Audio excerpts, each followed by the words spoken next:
Alderman Fisher. Alderman Mayfield. Alderman Evans. Here. Alderman Allen. Here. Alderman Markham. Alderman Runnels. Here. Alderman January. Okay. We have one item, presentation, discussion of the 9/11 dispatch consolidation. So we have, to present this, Barry Burton, who's the county administrator. Good evening, Mayor and Alderman. Good My name's evening. Barry Burton. Again, as the Alderman said, I'm the county administrator. With me tonight, I know everybody knows Vance Wyatt, our commissioner from this area, but also with me tonight is Dakisha Wesley. She's the assistant county administrator for Lake County. She oversees all of our public safety, law and judicial areas, and so when I get into any type of technical questions, then you'll see me go back to her. The real issue of this whole 911 consolidation started is our county board chairman, Aaron Lawler, we held a series of forums around the county. One, we brought community leaders together. The one theme that came up over and over again was the opportunity created under 911. We heard this from police chiefs, we heard this from fire chiefs, we heard this from emergency managers that said we get the job done, but it's a little bit like sausage. Sometimes you don't really want to know, right? And with today's technology, everything's technology based. And so there's opportunities to do things better where in a lot of small centers, you can't necessarily invest in the best technology. It's so expensive, but there's other ways of doing it. So we started looking around. We looked at DuPage, bigger county than us. They have 4 dispatch centers. We have over 20, okay, currently. And that's as a result of several little consolidations that have occurred over the past several years just for financial reasons. So, but it takes a lot of planning and it takes a lot of thought into doing something right. So what we did is we did a kind of a high-level overview over the last couple of years where we brought all of our public safety officials, police chiefs, fire chiefs, others. They came together, hired a consultant that did kind of an overview, and they said, one, you have an opportunity to consolidate and you can save money. But more importantly, you can save lives, and you can do it in a more efficient manner. But that was kind of, 30,000-foot level. And what we've found is a lot of people had a lot of questions that we couldn't answer. The only way you can answer them is by coming together and having real participation from every community. So the idea we're proposing now is a coalition of the willing. Who wants to come as part of a larger group, and we form a governance council. The first thing you form as a governance council is, how do you want to run the center? How many people are going to belong to the center? What would the staffing look like? We can't answer a lot of those questions. How would you handle non-emergency calls? Currently, different people do it different ways. So there's a lot of different questions in terms of how this would work, but we want to bring together a group of interested communities. We would be one member. This is not a Lake County government project. Lake County government is one member of however many communities participate. And so we would come together, form a governance council, and start working through those detailed answers. How do you handle a lot of 911 centers oversee their holding areas and things like that. So there's a lot of very technical questions that would need to be answered. And then what would that look like? Across the country, we've seen people come together. It takes 3, 4, 5, maybe even 6 years to plan from the time you begin to the time you end. And that answers another real critical question is people think tomorrow we're going to flip the switch and all of a sudden people are going to lose jobs. And that's just simply not the case. We need every single one of our public safety answering positions. These are critical positions. They're trained people. So, we have an opportunity to come together, plan that out, and it may be that, 10 communities are ready tomorrow because their technology is old or something like that. It may be 5 communities that say, we're going to come on board and, in a period of time after that because we just invested in technology and we need to save up to be able to do that. We can answer all those questions at the conclusion of this. But the main idea is everybody pitches in, so it's $30,000. We're going to cover the difference, and it's going to be more than 30 for the county. But we had to have a fixed number. You wouldn't come into a center if I said, well, we're just going to divide up the cost. You'd say, well, first I got to know what the cost is. So we fixed it. If it's less than that, then you'll get that back. We will only charge what the actual cost is. If it's more than that, the county will cover that. That way we have a project. We can come together, we can answer those detailed questions, and then in a year or so have a detailed conversation about what this means and then what the potential savings are. So that's what we're asking is who's willing to come and be part of this project. We think it adds value both in terms of public safety and in cost. So be happy to answer any questions that you have. Questions, council? I just got one. Alderman Allen? You saying cost, you saying that for us to come on board, we all gonna pitch in 30,000. Great. What about the group that come in and say, we're gonna sit back and wait and see how it works? They didn't invest in anything. They come on board, how you gonna distinguish, how you gonna make them pay? Cause we took the risk, You bet. so you don't know yet, you don't know the answer. That's for the governing council, but I think there would be, so there's other groups that have formed like this. So the Central Lake County Joint Action Water Agency is one such entity that most people are familiar with. They have a water agency, and they had to deal with that. There were communities that came in, invested in the infrastructure, and then others that said, hey, you know, I want to get water. And so they had a price of admission that was beneficial for those who took that risk.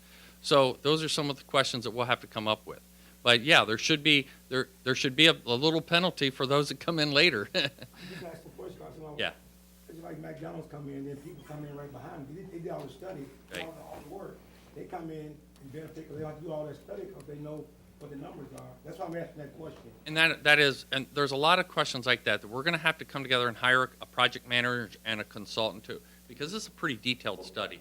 And so the ways in which you address people that are early adopters and others that come in later will be one of the questions that they're going to need to work through.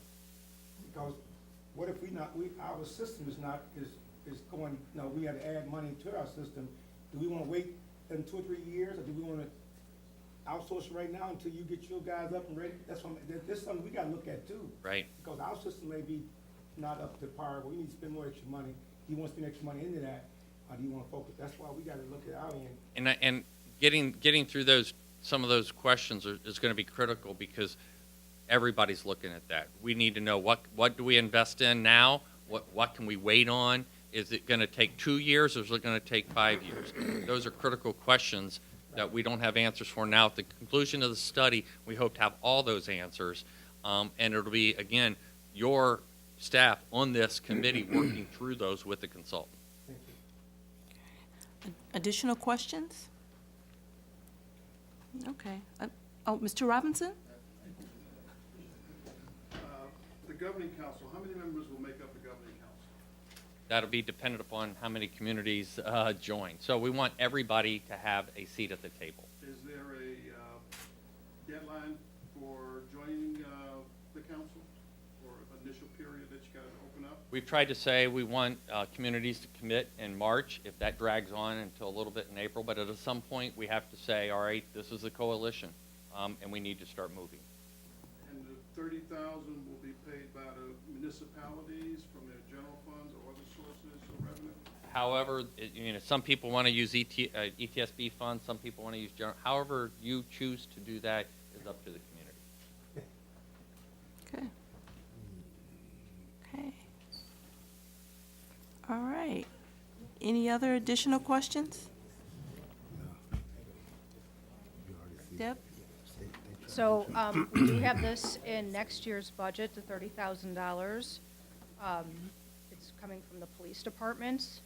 And my question to you is, can I put this on committee and council for our next meeting to pass the resolution to go on board, study the consolidation?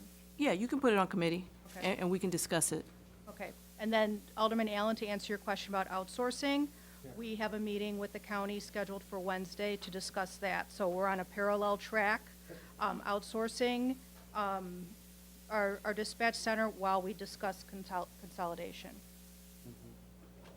They're Okay. two separate things we're doing here. Okay. Just want to make sure we. We're looking at them all. Looking at them all. That's all I'm saying. Okay. Okay. Anything else? Any additional questions? Okay.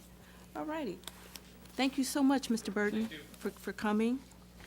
Okay, well, at this time, I'd like to entertain a motion to close the Public Safety Committee meeting. So move. Didn't even need the backup. What's that? Said he didn't even need the backup. Moved in second. Additional questions? Okay, roll call? Alderman Fisher. Alderman Mayfield. Aye. Alderman Evans. Aye. Alderman Allen.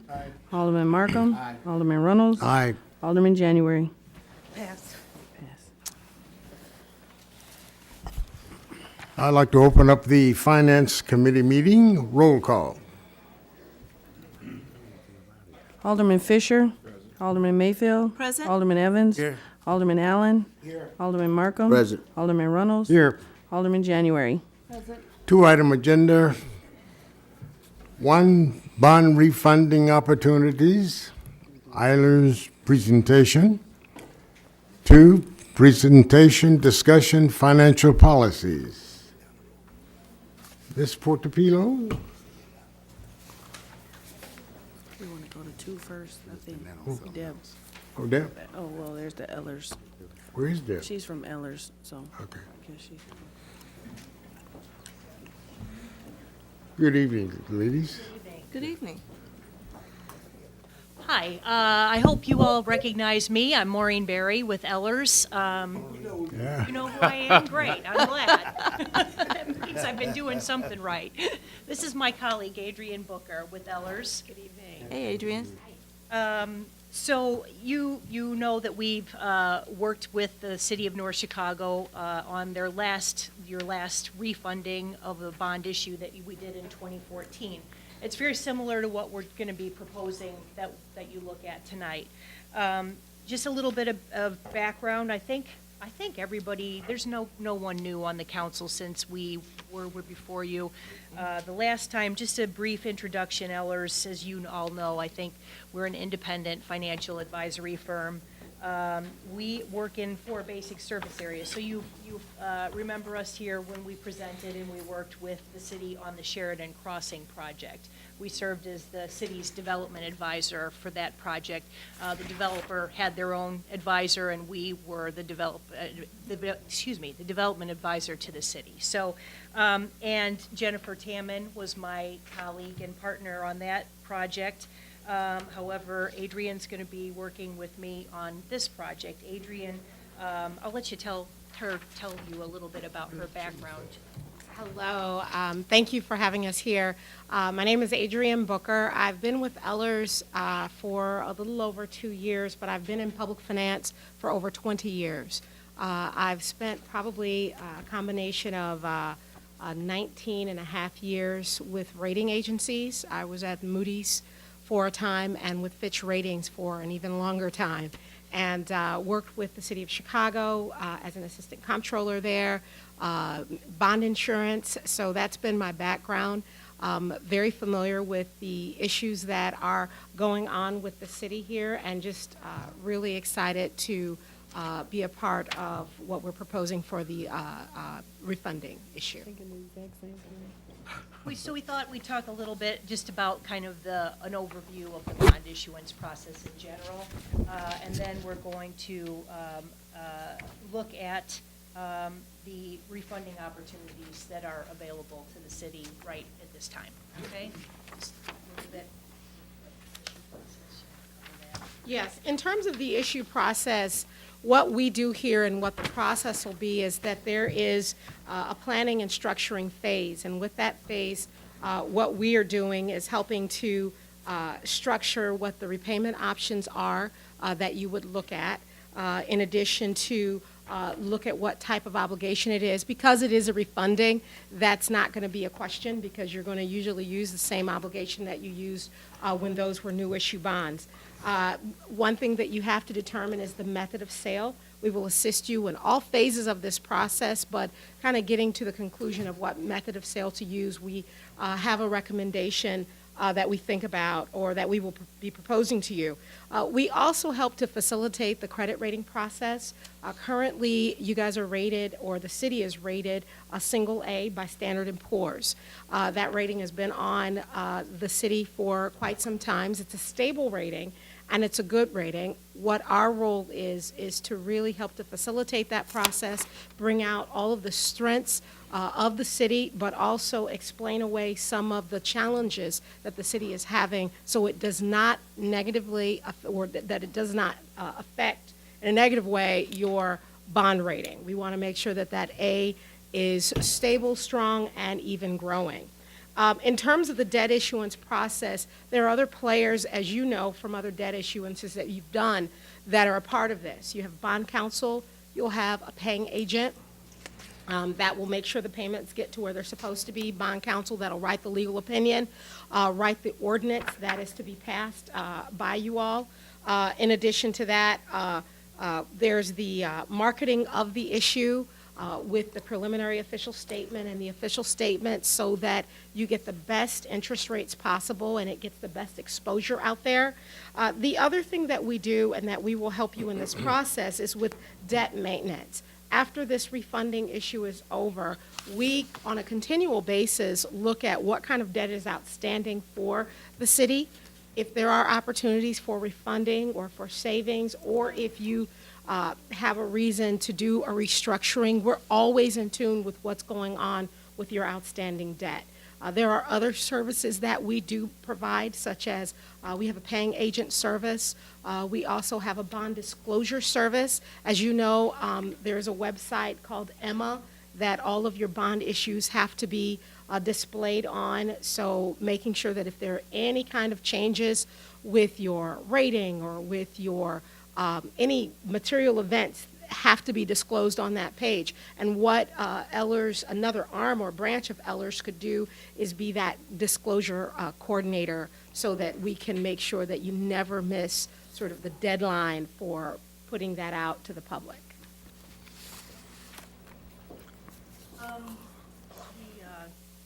If you look, there's a page in there, we just wanted to review with you real quickly. I know this is a question we reviewed with city staff before we met with the city council, was the question of how much outstanding debt the city currently has. So if you look, you'll see a page in your packet. Brackets. Pardon me? That page 6 or 7? It is page 6, right, looks like this? Yeah. Okay, all right. So, Yeah, so in terms of this page here, I lost my place. I didn't know it was my part still. In terms of this page, here, we're just listing all of the debt, and this isn't as of February the 2nd. These numbers are updated, except for probably the 2007A, where there's a more updated number. But what this does, it really tells you sort of that gives you that outlook or the overview of the debt that you have outstanding. And the exciting part is that when you look at 2023 and you see that, which is not that far off, and you see that a lot of your debt goes away significantly. And again, this just sort of lists what you're paying, what your optional redemption dates are, and who your financial advisors were or your lead underwriters on those issues. If you can just step back a page to page 5, where we talk about Ellers as a leading municipal advisor. This is some dated information from Bloomberg because a majority of the sales that we do are competitive sales, but just with the competitive sales between January 2016 through the end of that year, Ellers ranked number 2 in terms of the number of sales.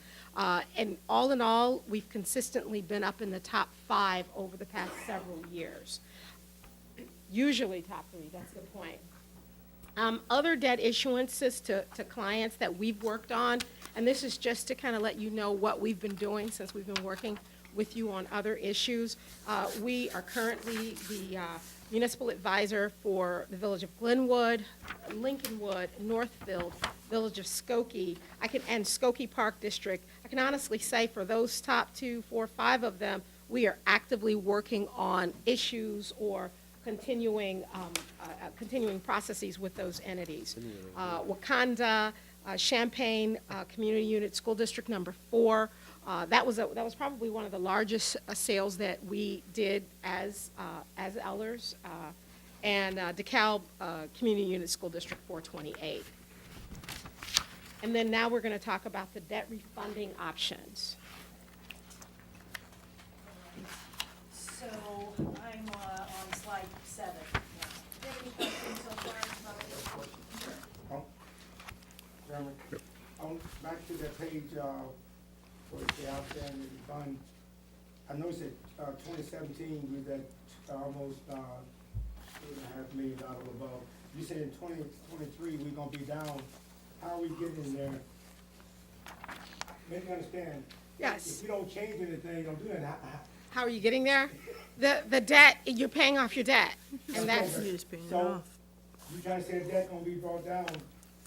No, not, that's just the way your debt is scheduled now. It's scheduled, I'm just saying, but that don't mean it's gonna be there by because it's scheduled, right? so for 24, Because I know we owe some people some money.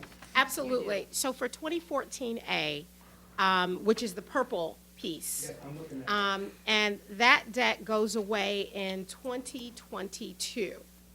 And then you have some Your debt. last year of payment on that issue. Right, that's when the debt matures, because you're consistently paying principal interest on that debt's gonna go away. And it's gonna go away because you will have paid everything on time and in full.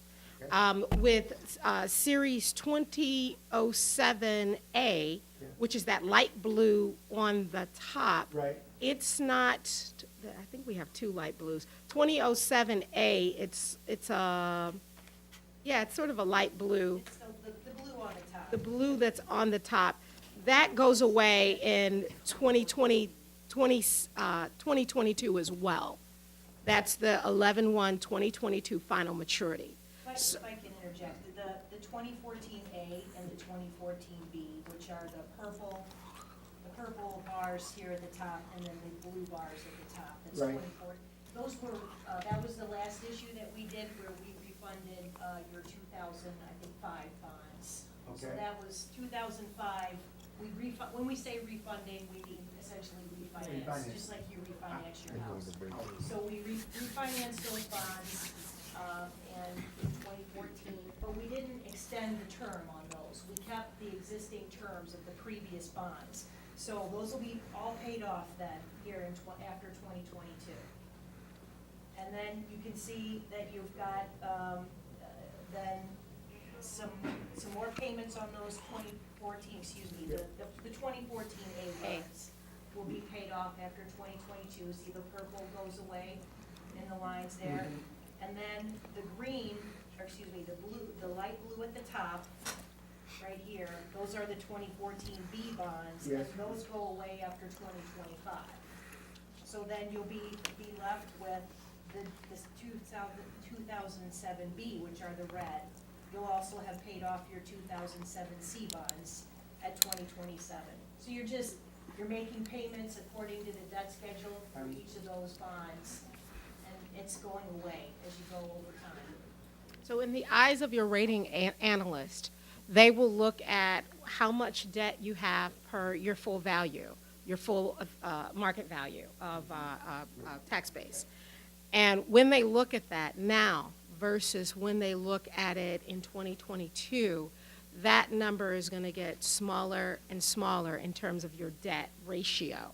So what that's telling them is that you are less indebted. Now, there may be other issues that they're looking at in terms of pension liabilities and how you're funding that, but for the most part, when they look at how rapid your debt is going away, this is a key number, and this is a key issue for you in terms of where do we want to see our debt going forward. Are there other capital projects that we can kind of do on an annual basis, not to get back up to the levels that you're at, but also to get to levels where you can continue with your capital projects that you may need in the future. What this tells you is how much flexibility you're going to have in the future. Ladies, a question here. Alderman January. All right, thank you, Chairman. Good evening, ladies. Just a really fast question, and it's probably gonna sound kind of foolish, but our citizens that are here don't see what we're looking at. Now, I want to just make sure that the data that you're showing us on this particular slide or screen is as of February 2nd, 2017? Correct. Okay. Is there a reason why we are getting a year-old data? It's the same essentially, it's just that bar that says 2017 is gone now. You've made those payments for that debt. So you see that very first So bar. why would in- you not give us more current data than a year later? We just didn't update that. We asked for it to be updated, it just didn't get to us in time to put it in this presentation. When you look at the. Could you forward us more current data, please? Absolutely. I'd appreciate it. You Absolutely. won't really see too much difference. I don't in care, I numbers. want to see current data, Absolutely. not something that's a year old. Thank you. Thank you. Proceed, ladies. Okay, thank you. All right. All right? The debt refunding options? All right. So when we look at the villages, the city's outstanding debt, Adrian mentioned that as part of the service that we provide as the city's municipal advisor is, we keep an eye on your outstanding debt, and there's call options on most of your debt. And basically that says when these bonds are callable, then we can look at the opportunity, whether there's an opportunity for savings to the city by calling or refinancing these bonds. So you have two series of bonds right now that are currently callable. As you're looking at the 2007A and the 2007B bonds. So both of those are able to be called now at any time. So what we're looking at is you could do one or the other or both of them. But there is certainly some savings to be made by doing them both at the same time, okay? So you've got 1.275 million in bonds, and I'm looking at slide 7 here. Okay. So for the 2007A bonds, that's the smaller issue of the two. There's a 1.275 million that are callable right now, okay, or outstanding. And we would propose that for both of these refundings that we keep the same structure or term as the current bonds that you have, so that you will still pay those off on the same schedule that your 2000 bonds are currently available as, okay? Usually we say the benchmark is about 3%. If you can't get savings of at least 3%, then it's probably not worth it to refund a bond issue. And for this series of bonds, if you look on it says page 3, the run at the bottom, that is the run that shows you what the, excuse me, I'm sorry. That's A and B combined. It would actually be the one that says page 9 at the bottom. Can you see that there? Up at the top, it says $1.310 million GO refunding bonds. Proposed current refund 2007A. Is everybody with me? Okay. So if you look at about halfway down there, net PV benefit, it shows 1.2%. Okay, so that's below the 3%. But because we're proposing that you refund these with the B, if you look at the next page, that says 4.85 million, and this is for the B bonds. That's what's outstanding for that series of bonds. And if we go down to the net present value benefit of refunding that series of bonds, it's over 6%. Okay? So if we combine those two issues together and we refund them together, and then we go back to the page 3, that says 6.16 million at the top. That would be combining the two issues together. And then we're still showing a net present value benefit of 5.2%. Okay? So that's combining the two. So you're able to achieve a savings well over the 3% minimum benchmark by combining these two issues together. So that way you're able to get some savings on both issues, even though the A on its own wouldn't be enough to do it if you did it all by itself.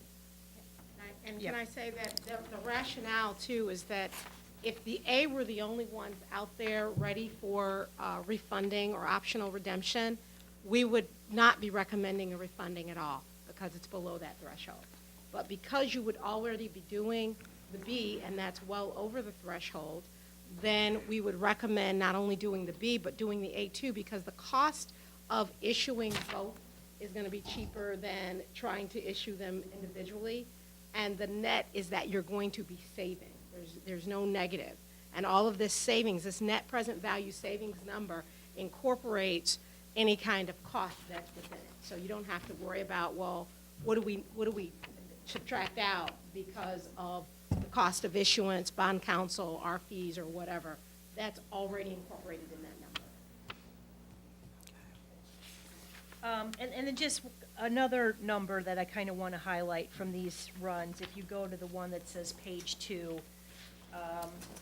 and it says at the top, the 6.16 million. Okay, so going down towards the bottom here, you'll see a number, true interest cost. So that tells you, not including the cost of issuance, so the cost to the attorneys that will be involved, to at the MA, to the ratings agency.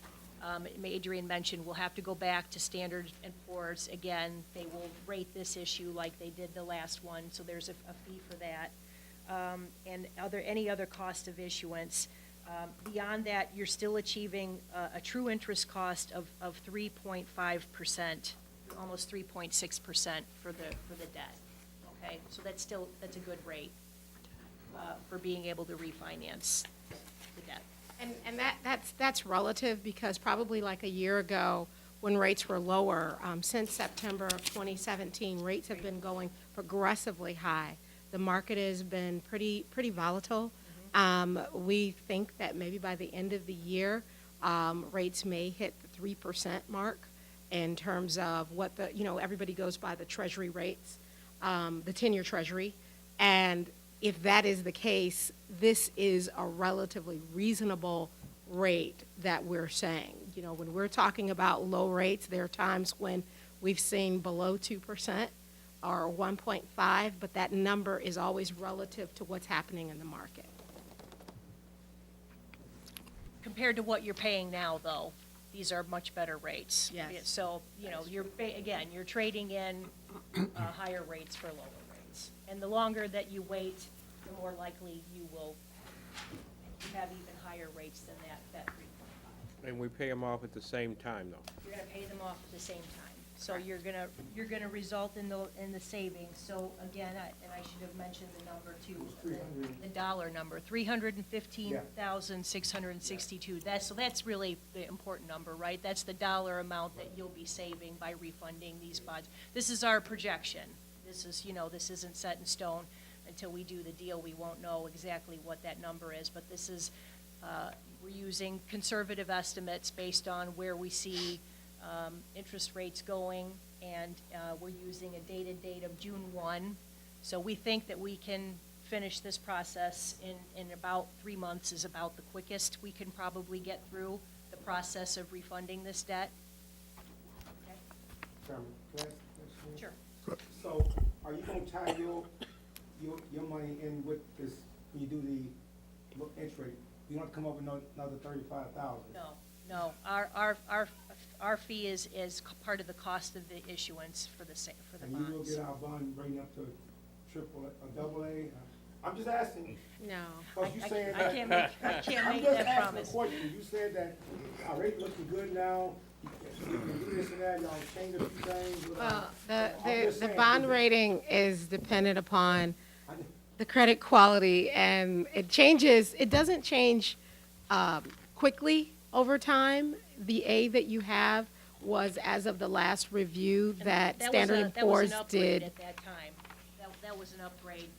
You were below an A rating the last time, so we were able to work with the city and with the underwriter that we worked with at the time. You got an upgrade in that last bond issue.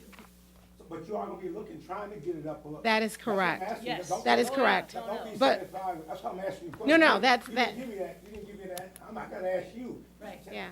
That's our role. Our role is to, I didn't hear that. oh, I apologize. Our role is to, again, highlight the strengths of the city.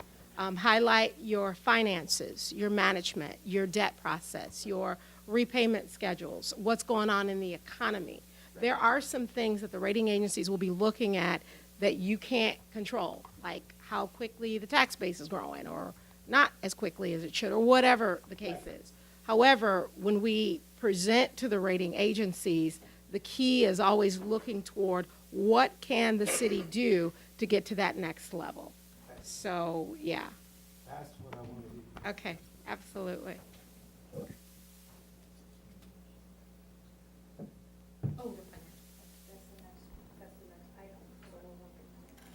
Okay, on the financial policies. Yeah, and that's a good point in terms of the financial policies. One thing that the rating agencies really look at is what kind of financial policies, written financial policies that you have in place in terms of debt management, liquidity and cash flow, what kind of reserve levels do you maintain, and even though you may have a policy of maintaining the reserve levels, how accurate are you in maintaining those according to the policies that you have? So the financial policies are going to be key. One of the things that we think about on an ongoing basis, even before you're going to a rating agency meeting, is to make sure that you have the policies that are updated, because Standard & Poor's, I know for a fact, they're going to ask you, what policies do you have? And those are the kinds of things that really play a part into what kind of upgrades and things like that that they provide. On the surface, though, rating agencies have become very quantitatively focused, so that it's not like, okay, they're going to go into this box and boom, there's a rating, but we don't know how you got it. They've really tried to make it so that you can understand what factors, what numbers, what medians are you being compared to against the country. Not just what's happening in the state of Illinois, while that's taken into consideration, but what's going on in respect to the entire country. And because of that, that's how they get to sort of the basis of the rating. But then those other things like your financial policies, your reserve levels, and things like that, those make a big difference.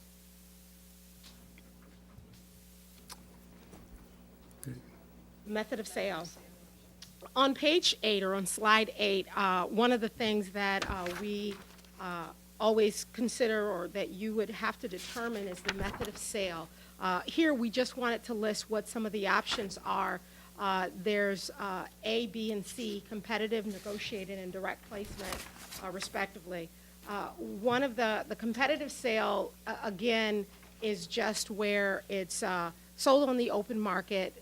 You decide on what date that you're going to go out for the sale.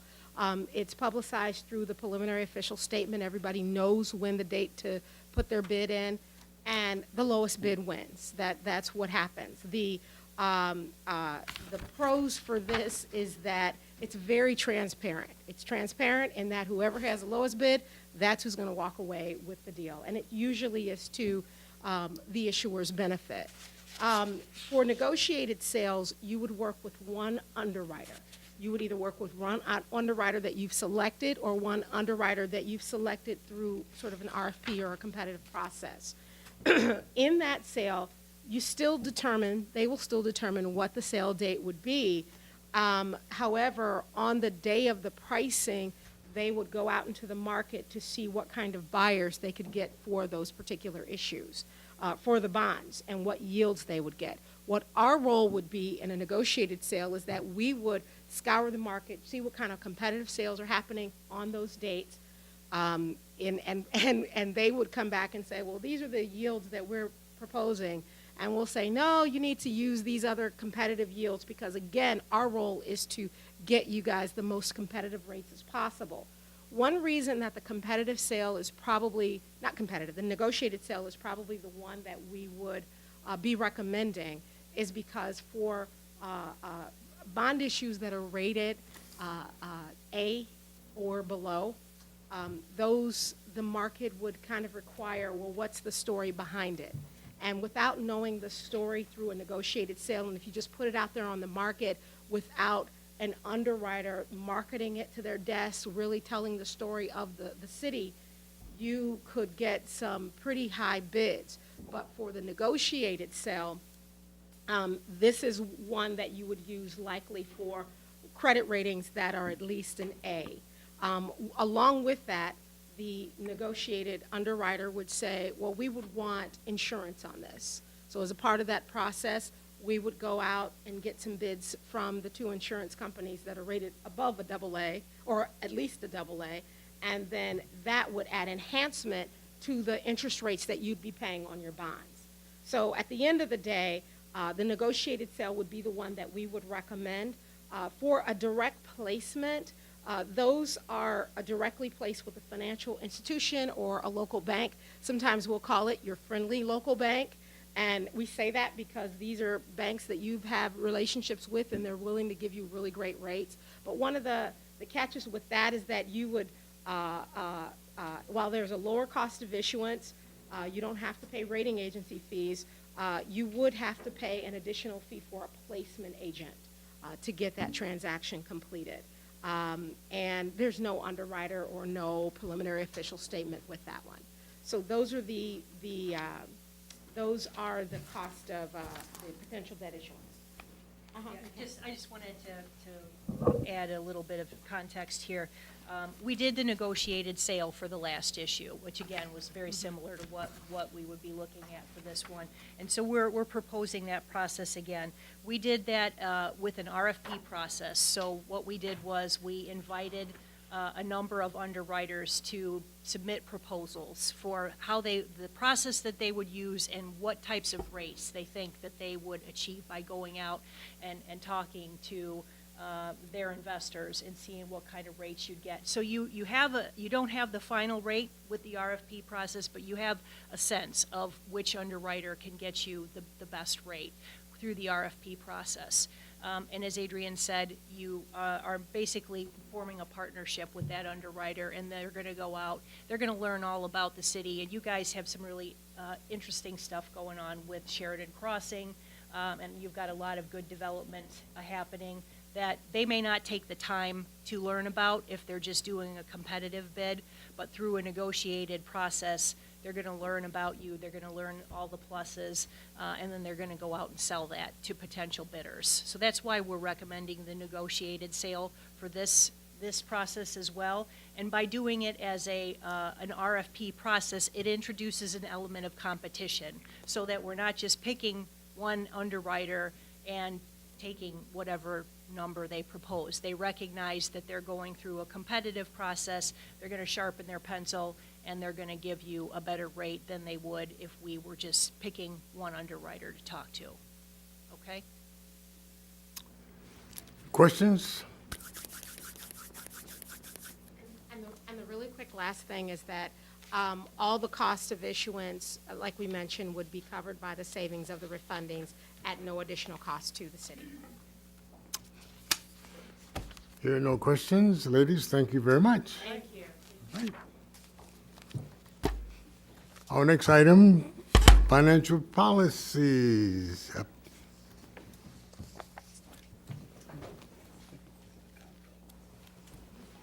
Ms. Portillo. Good evening. Good evening. My intention to discuss a couple of new financial policies that we are proposing in light of the fact of our proposal just now for refunding. It comes at a really good time. We currently have a investment policy that was approved through resolution in 2015. And the next couple of policies that we're proposing, number one, a fund balance policy. This is has been very typical in a lot of municipalities. It's something that has been recommended by GFOA standards, and that because what happens is that, number one, as you've already heard, it demonstrates our financial stability.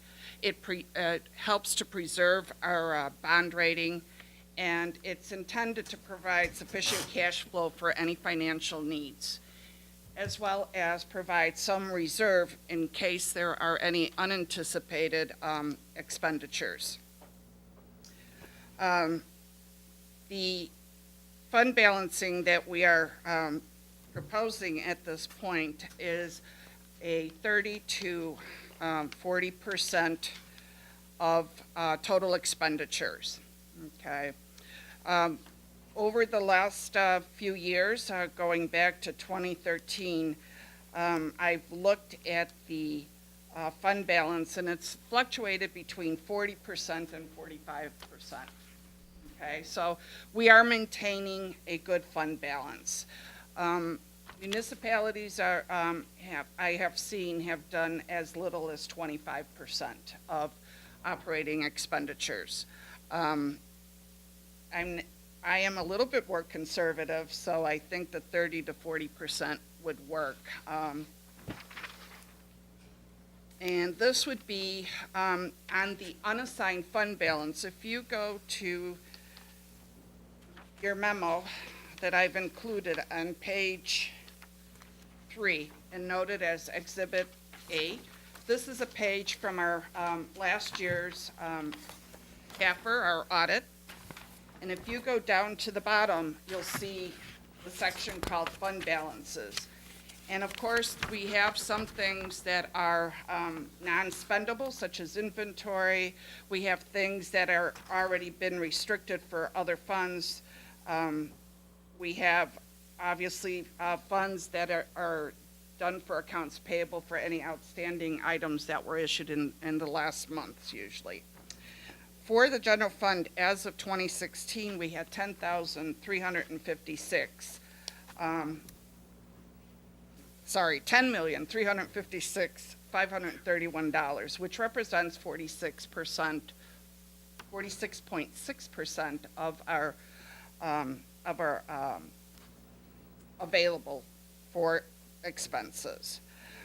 We do not look at the total fund balances simply because there are things that are restricted. So we are looking for the board to give staff direction and through a resolution to establish a fund balance policy. Any questions on the fund balance policy? Hearing none, proceed. Oh, got one? Alderman Markham. My question is the ordinance. What you have here, will that line up with the ordinance that about to spend, or are you going into more detail about it? Yes, it's just if you have any questions in the fund balance. I believe that one is, we would just need a resolution, City Attorney? Yes, a resolution to adopt the policies. Yes. Okay. The next one is a procurement policy, and that's where we talk about purchasing levels. We talk about authorization, at what level is the authorization, and some procedures. Because this is a change from our current municipal code, that would require a change to the Muni code and therefore an ordinance. Okay, so that's where I talk about the difference.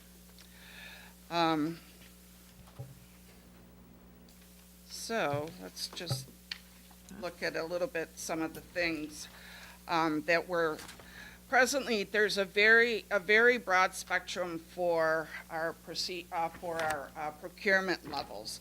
What we are proposing is to expand it so that it's purchases up to $4,999.99.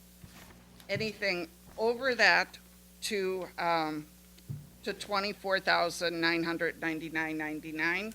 And there are procedures for how these expenditures are approved and authorized through by staff, and then of course through the council, and anything over $25,000.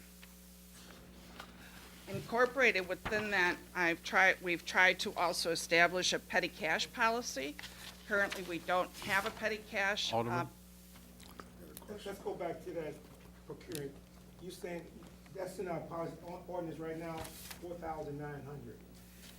That's what we're gonna go up to. This is what it would be changed to. We would be, right now, the policy goes from like $50 to, let's see, to $20,000. If something is working, why you wanna change it? That's something. It establishes levels of authorization. At one level, department head authorization is needed. At another level, both is the chief of staff. Then there's a department head together with the chief of staff, and then it goes to the council. So it kind of establishes a pattern of what everybody's authorization limit is. I know what I'm saying, but why do you wanna change it? If it's working, it's like, you can manage it more better if you keep an eye on it and Well, then go through channel. Sometimes you go do something, then you say, well, why'd you do that? Because I wanted to do it, but it's already been spent already. That's how I'm asking the question. If something is working, Well, and it's been working this way for years, now all of a sudden now you wanna change it and make it more so that person can go order more, and then come back later on, we see that they shouldn't have did that, but it's already been spent. That's how I'm asking the question. What made you well, decide? what made me, Yeah, number one, I think our current ordinance is not even, the limit has been raised by statute to 25,000, so it's not even current. So that would need to be changed. State statutes has a limit of 25,000. from 20, it was 20. Ours goes to 20, so it would need to be changed regardless, Okay. okay? Since you need to change it anyway, we establish a procedure that's more in line with what truly happens. It gives department heads only limits of up to $5,000, okay? Then it goes to the chief of staff. He or she would have to also approve that expenditure.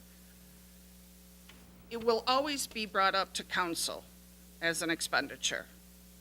Okay, you'll always see it, but there's levels of authorization so that we create more of a, more controls, more internal controls, which is another thing that is also needs to be established everywhere, especially in the finance department, so that no one supersedes their controls. We always talk about home rule all the time. Right.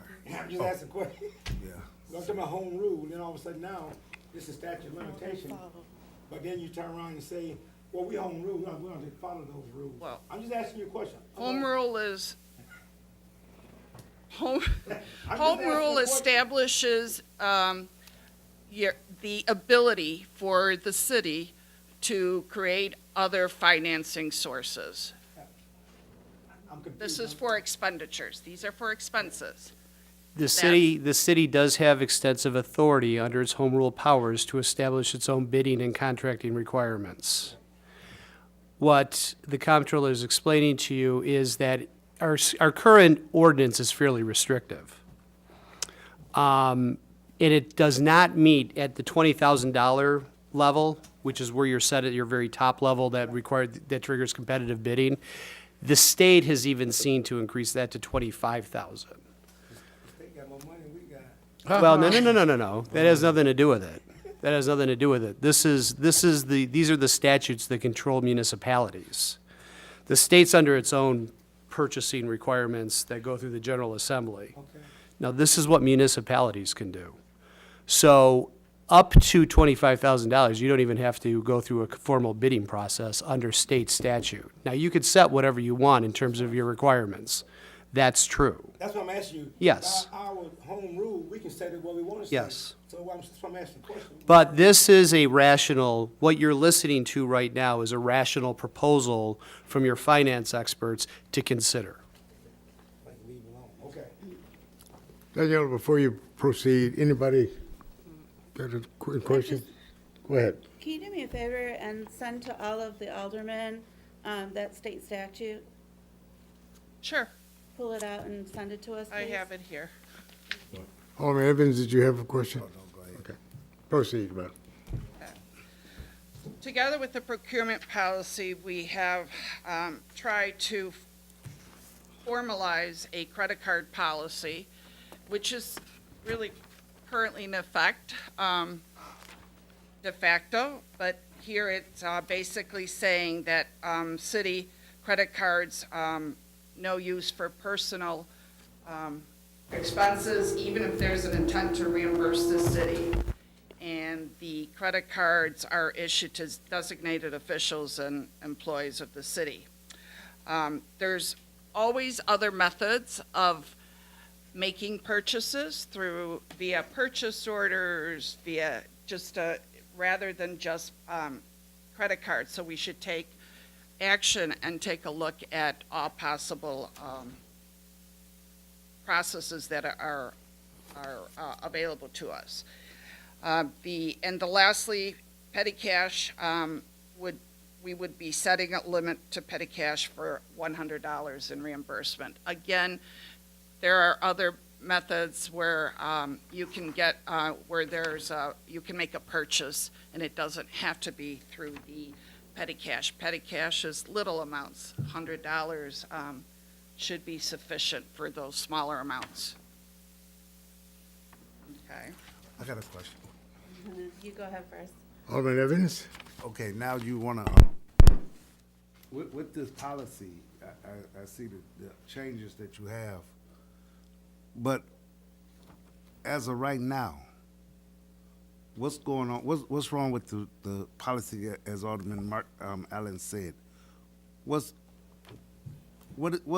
is you trying to accomplish with this change? I think we're trying to accomplish to get a little bit of a better control of, smaller groups, smaller segments, like under 5,000, 5,000 to 20,000, and so on and so forth, and really go down and say, okay, the chief of staff has to approve this before it can even be purchased. But does the chief of staff have to approve things now, or how do they go about purchasing The items? chief of staff approves anything over 20,000. Now she would be approving anything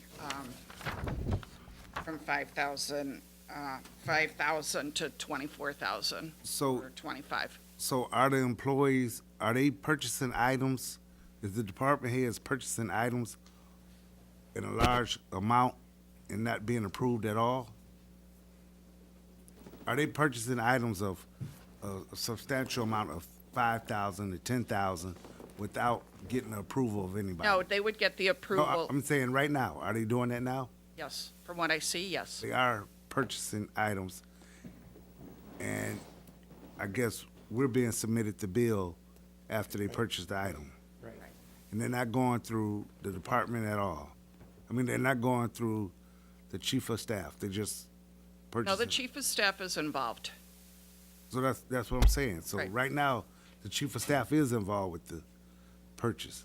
So why is it going on? She would be going from 5 to, or I guess I can refer to her, she, since it's Deb. But from 5,000, she would be going from 5,000 to 24.99. So they don't have to come to her? According to the policy, right now, it says,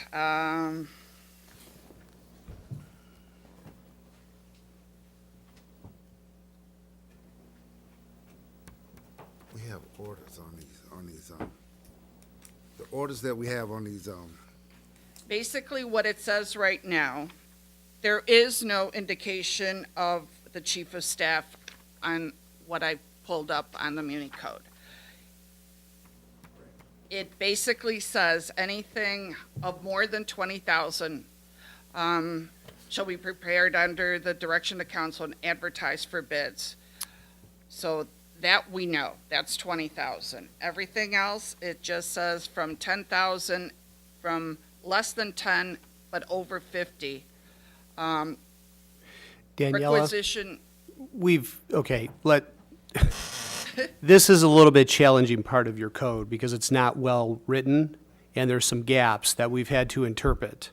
So this is where our office comes down on the purchasing requirements of your code. Purchases and contracts between $50 and $10,000 can be approved without city council approval by approval of the comptroller and the purchasing committee. Purchases and contracts between $10,001 and $20,000 must be approved by city council. Purchases and contracts above $20,001 must be made pursuant to bid specifications, competitive bidding, and approval by city council. So anything between $50 and $10,000 does not have to come before you.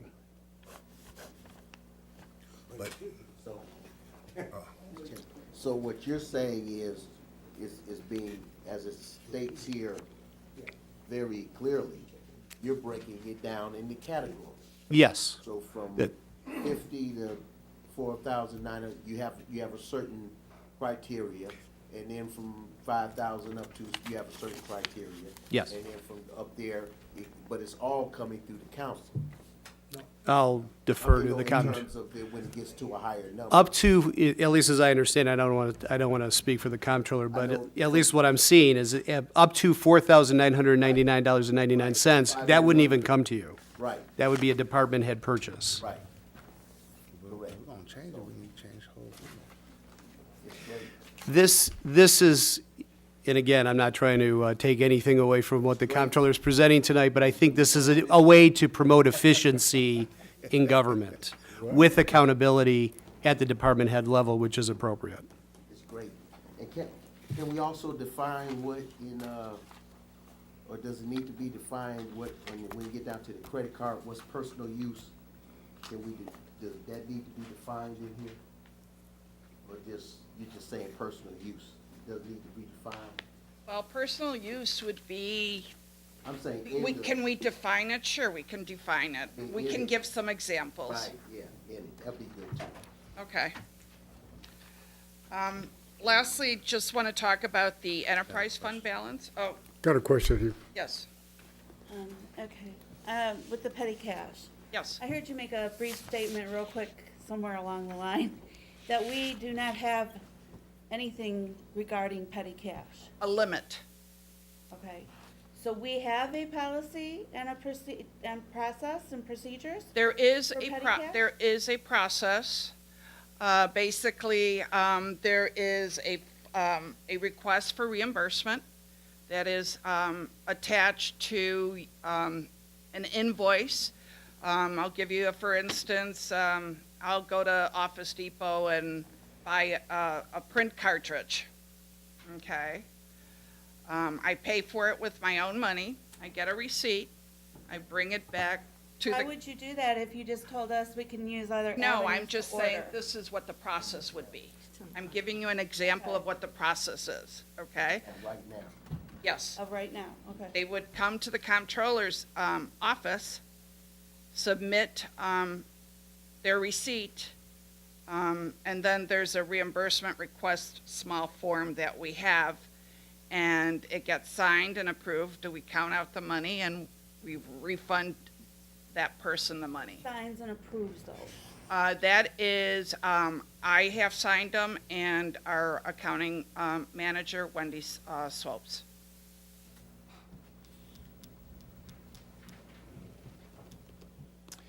And these are reviewed in the audit typically, too, are Yes. they not? So the auditors would flag any irregularities that they would see with this process. Yes, they would.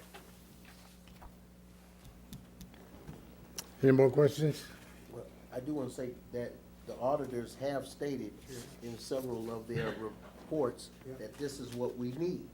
Yes, they They've have. stated that this is what we need as far as various things that are mentioned right here. So I don't see where there should be a debate over what has already been told us that we need to put in place. So evidently, some of these things have not been in place, or, been problems with it. So this is what we need to do. And then, anything else? I will just touch off because we talked about fund balance for the general fund.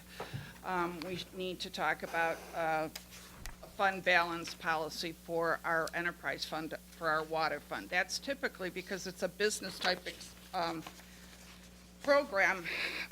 We generally don't, we look at rather than a percentage for a number of days that you would want to keep in reserves for operating, okay?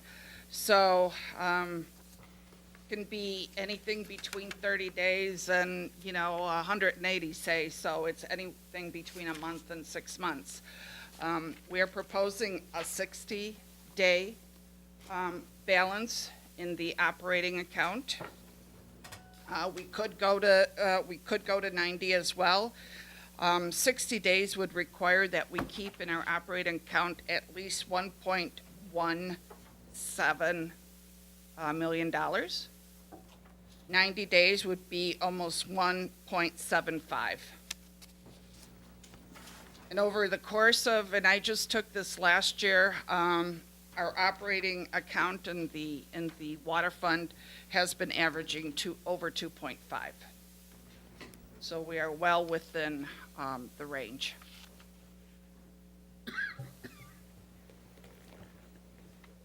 The average was taken, I'm sorry, average was taken for how long? For the past 10 months. 10 months.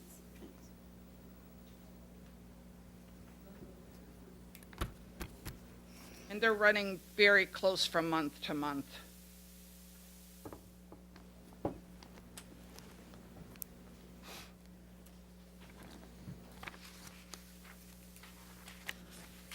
All done? I'm all done. Okay. Let me ask this, Daniela. We, of course, our budget. Yes, we are. I think I'm going to put in a bid or request. The way we're working on it, right? Yes. It might be necessary to have a special meeting on it. No, you don't need no special meeting. Why not? I'm just saying, this might be, I'm just putting it out that, Meet right here meet here. No, I'm sorry. Go ahead. any more objections? No? But anyway, I'll bring that up again. Thanks, Daniela. Right. Thank you very you. much. Any more questions of Daniela? None? Okay. That way, I'd like to entertain a motion to adjourn the Finance Committee meeting. So moved. Been moved in second. Questions? All in favor? Aye. All opposed? Ayes have it. Meeting adjourned.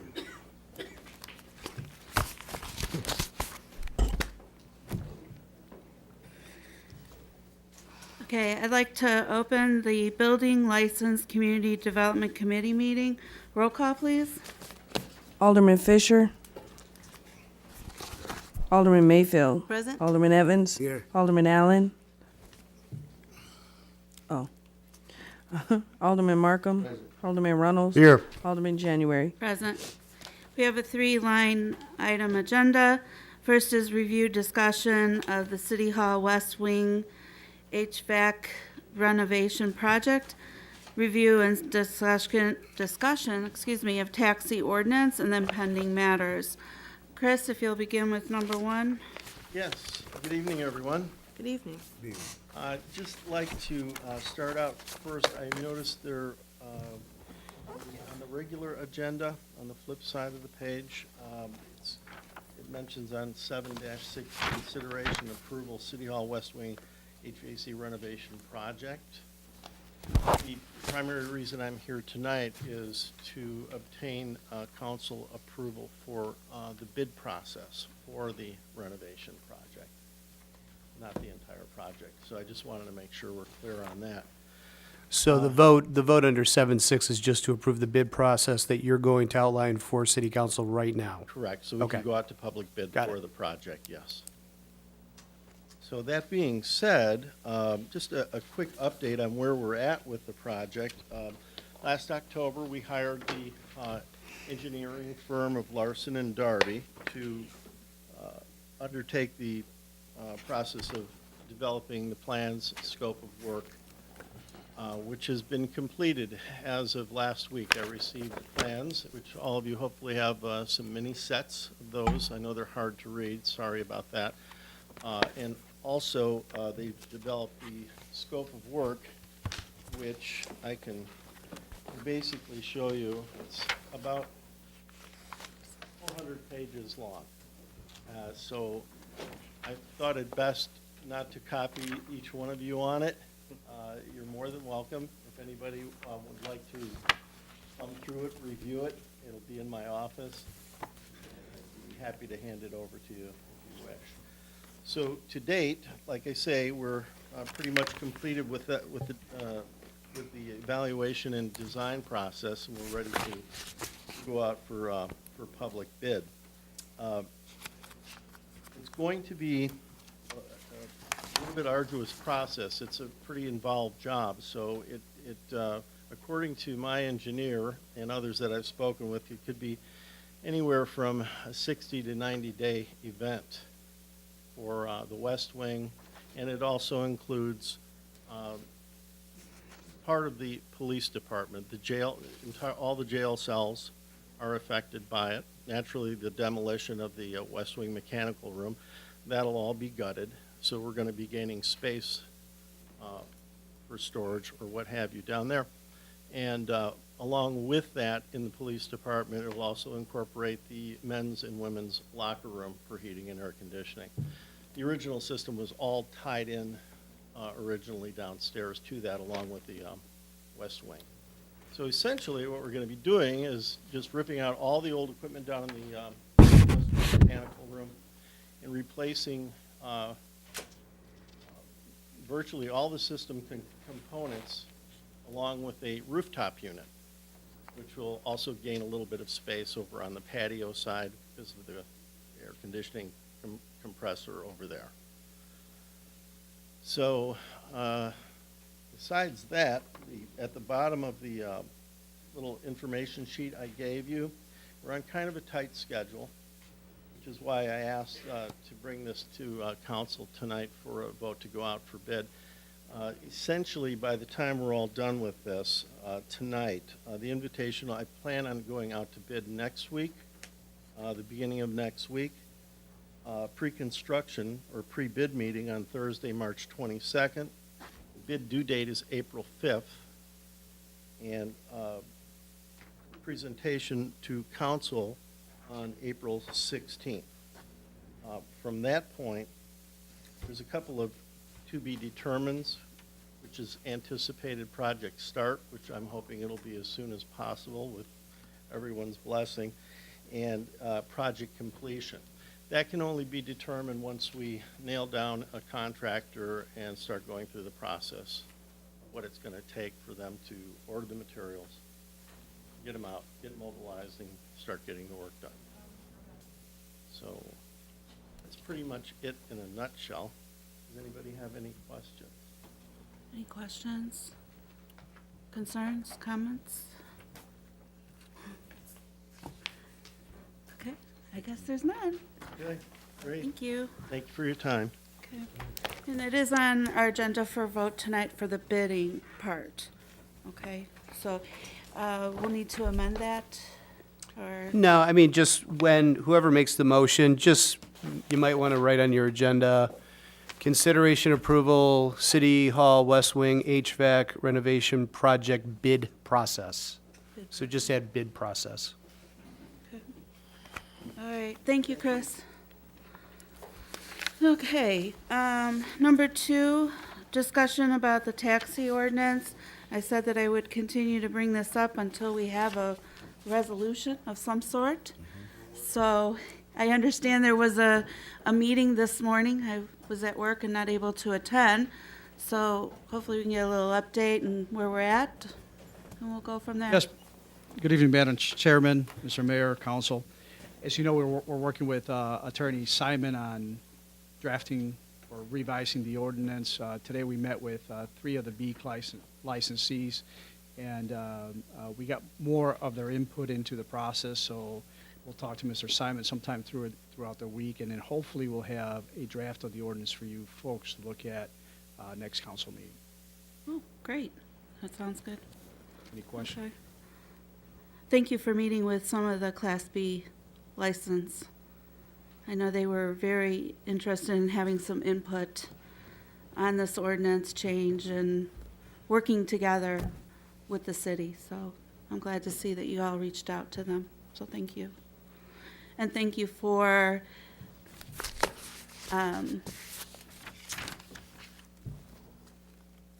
of holding off with graduation weekends with the cab drivers, taxi drivers here in the city, and letting them do their job of picking up and taking them over to the base and that from the commissary, so I appreciate that.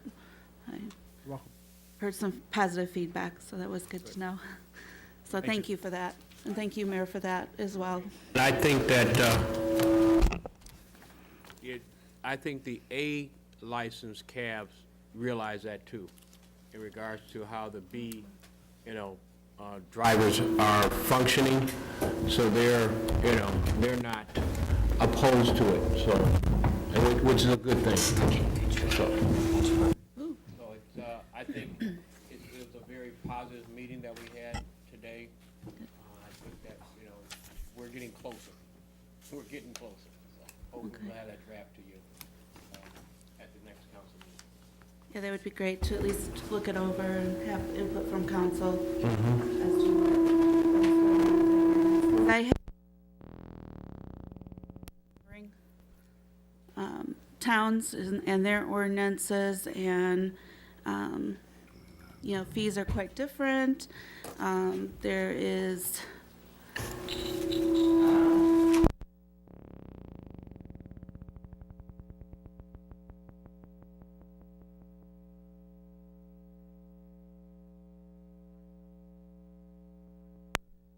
put up a new ordinance. They updated their information, and I looked at that one. Lost a number of cab companies to Lake Bluff.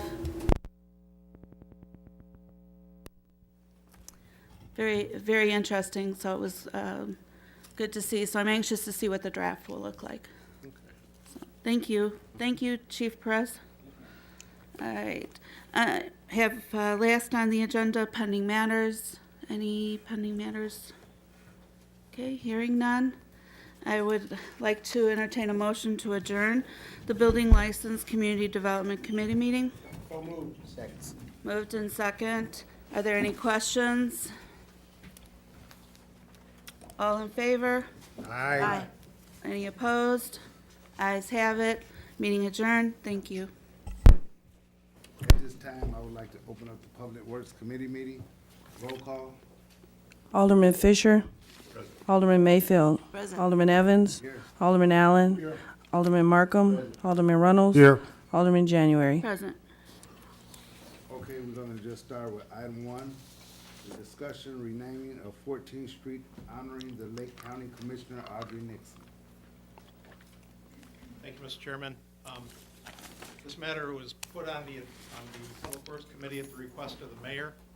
The mayor has expressed a desire to consider official renaming of 14th Street from 14th Street to a yet-to-be-determined name, most likely Audrey Nixon Way, or something they're similar to.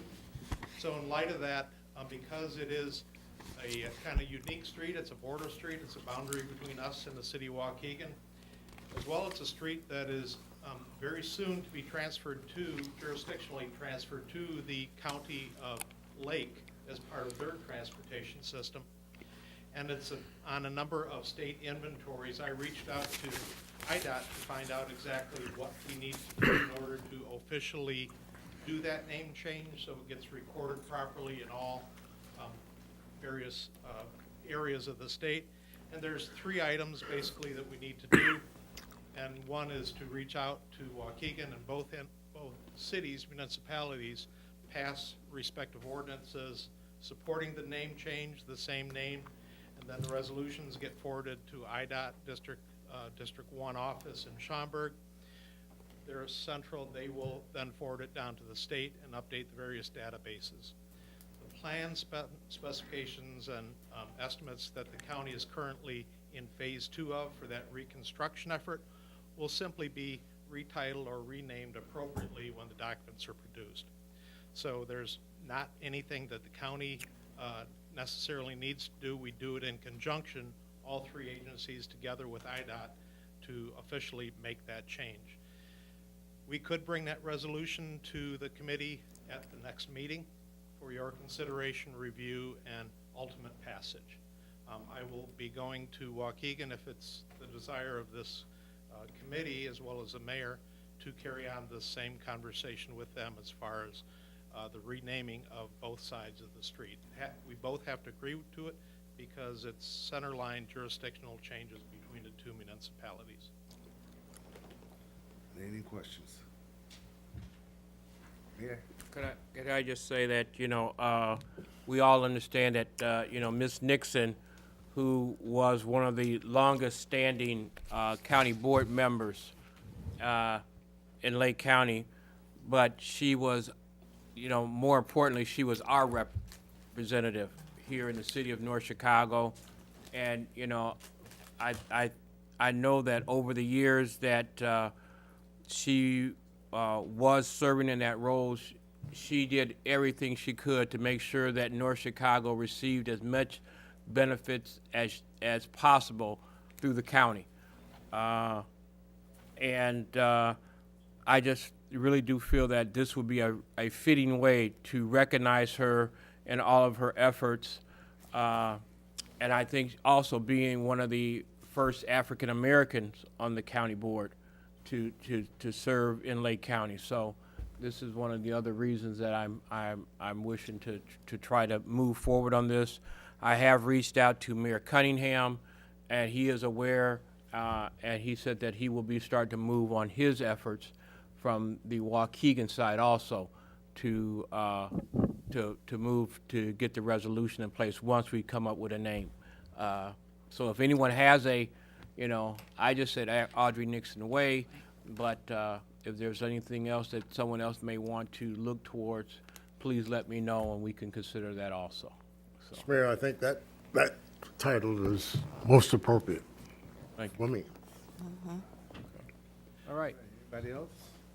So this morning, I reflected on the importance and the irony of this matter being brought to the council floor today, because today is actually the official state adoption of the Casimir-Pulaski holiday, and the western portion of 14th Street is in fact named Casimir-Pulaski Road, I think. It is. So this is very appropriate and timely. And I would love to be able to, if we move forward on this and get it passed, to do the presentation. Her birthday is actually July 17th.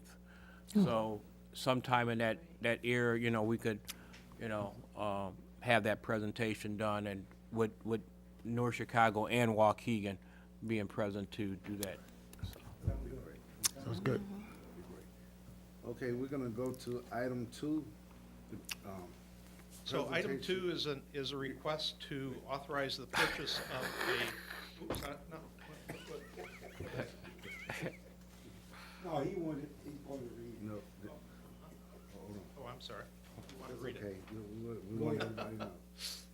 The presentation and discussion, request to purchase a 2012 International 4400 dump truck from the auction, York Township Highway Department, for the amount of $29,425. So, 2002. It's a 2002 truck, Yeah, 2002. and it's as you know, I have said that we need vehicles at the street department, and I will make that more clear when I present to you at next meeting the fleet management, life cycle management plan, and the current condition of all the units. You'll have detailed information regarding the status of all of the Public Works fleet items. I've had in the past 2 years' budgets funds to purchase 2 new vehicles. I just couldn't get myself up to that $160,000, $180,000 number that a new vehicle costs, when we can find oftentimes good, lightly used, plenty serviceable units. This is one such unit. We purchased one earlier this year that we hooked to the Durapatcher as a dump truck from the city of St. Charles. It was rust-free. This is a very similar unit from York Township in DuPage County. It's got about 19,000 miles on it. It's like brand new. It's got the original brakes, the original tire. It's not the original tires. The original ones rotted off. so they put new ones on a couple years ago. But it is a brand-new truck for all practical purposes. So I would appreciate your consideration and authorization at council this evening for this purchase. Are there any questions? Alderman January. Thank you, Chairman. I guess, I take it this is in the budget. Oh, yes, Purchase another dump truck. yes. And Actually, 3 is there a more. reason why we need a second dump truck? We actually need 5 dump trucks Or, for snow plowing and just general use. We have 3 1-tons. We have 1 1-ton sitting behind the building that we will not use anymore because it's unsafe to drive. We have 2 that we currently use that have no floorboard. We have 2 dump trucks behind the building that we do not use because they are a safety hazard. okay. We have just enough trucks in the event one breaks down during a snow event to be able to get a full complement of trucks on the streets to plow the snow. So there's a number of things that I'll go over in detail with you all next meeting regarding the life cycle fleet management program, where I'm recommending moving vehicles between departments throughout the life cycle. So there's a logical plan to this. So hopefully we can maintain them a little longer. Our maintenance is really good since we've hired a fleet manager, and that's his focus. We have recommended service lives, and every vehicle in Public Works is well beyond any service standards set by any municipality. Okay, thank you. Anyone else? Okay, I'm gonna go to item 3. Presentation, discussion, proposed 2018 MFT pavement resurfacing project. Thank you, Mr. Chairman. With me this evening is Mr. Sislicka, the city engineer. He and his engineers have been instrumental in assembling the document before you this evening. What I did is ask them to prepare a combination document that shows the streets that we had proposed for 2017, those that we are proposing for 2018, as well as the 2017-2018 water main replacement project. So there are different colors on the exhibit. I have provided with you with your packets a spreadsheet that contain a financial numbers associated with the proposed 2018 pavement project. So the combined project, we targeted about a $1.5 million total project, combined project. We're right at that threshold, so we think it's right where we want to be. We will take the streets that we did in 2014, the streets that we did in 2016, and the streets that we will be doing in 2018, and integrate those 3 projects into a pavement preservation plan that will be able to maintain the ride quality and pavement quality well beyond the design life, which is currently 20 years. We think we can extend very usable pavement out into the 30, 40-year range by intermediate preservation treatments. I've outlined those on previous occasions to you. You may recall a presentation in 2015 where I went in some great detail outlining different pavement management strategies. The County of Lake is aggressively pursuing pavement preservation strategies as part of their pavement management plan.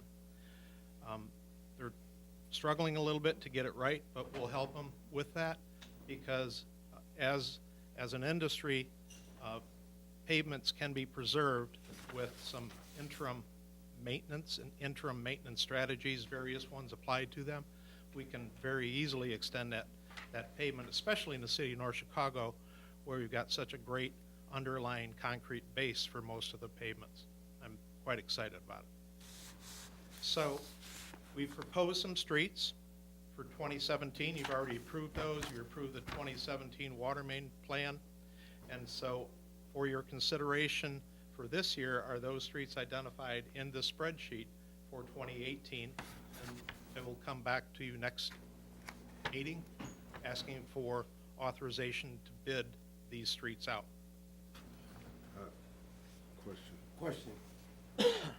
I don't see, Ed, you and I talked about this for a few years over at 15th Place. We've been talking about that street for a while, and I see a lot of, I don't see nothing in the fourth ward over there for 15th Place.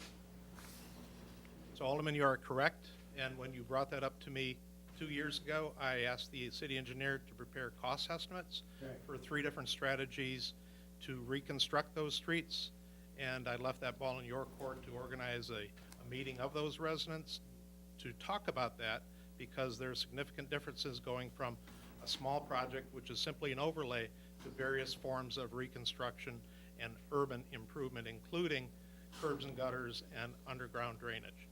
So there's 3 different strategies. I'll be happy to give that to you to refresh.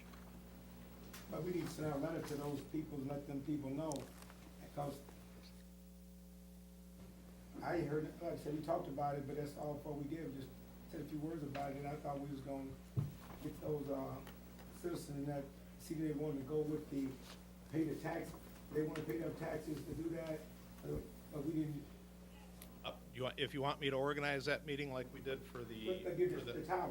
I'll be happy to. Let's get this movement on that, Okay. cause I'm looking at out here, I don't see, and that street, they've been crying about that street for, like I said, 2 years we've been talking about Right. this, and we thought it was gonna be something in 2018. Alderman, I'll be happy to get that together for you. All right, I would appreciate it within the next month or so, 30 days, so we can,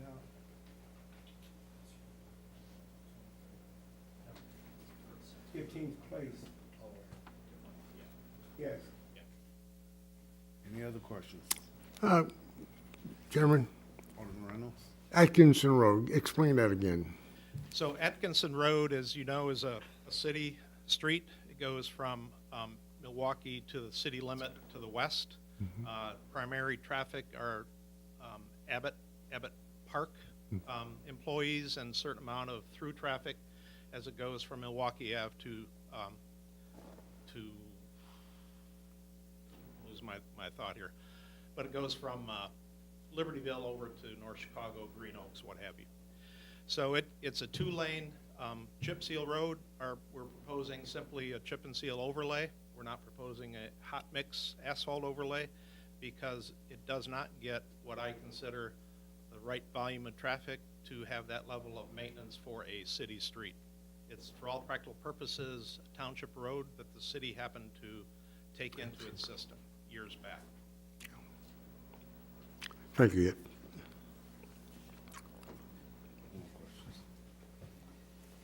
Okay, I will go to the next item.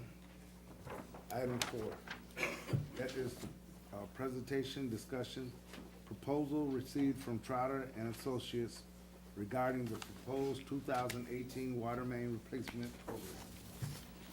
So again, you had previously authorized an amount of work, amount of labor effort, amount of costs for the water main, 2017 water main project. This simply freshens up those numbers and replaces them. Actually, this takes out the 2017 numbers and provides a new contract for the 2018 work. It's the same work that we had proposed in 2017. The difference is we're actually going to move ahead with it. Are there any questions? Okay, item 5, proposal received from Trotter and Associates regarding the development of a master plan for the city's water system. So items 5 and 6, I'm going to let Steve and his associate, Bob Benson, make the majority of the presentation, but let me set it up for you. So when we talk about different things at the water plant, we always talk about we need to do this and we need to do that. We need to do SOPs, and we need to paint pipes, we need to fix the rooms.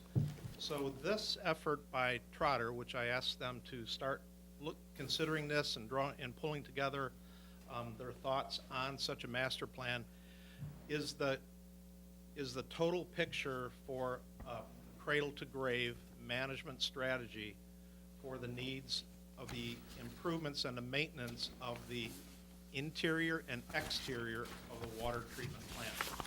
As you know, we've had a number of big ticket items come forth for the painting, and I appreciate your support for that, and it is a beautiful, the water plant is absolutely gorgeous.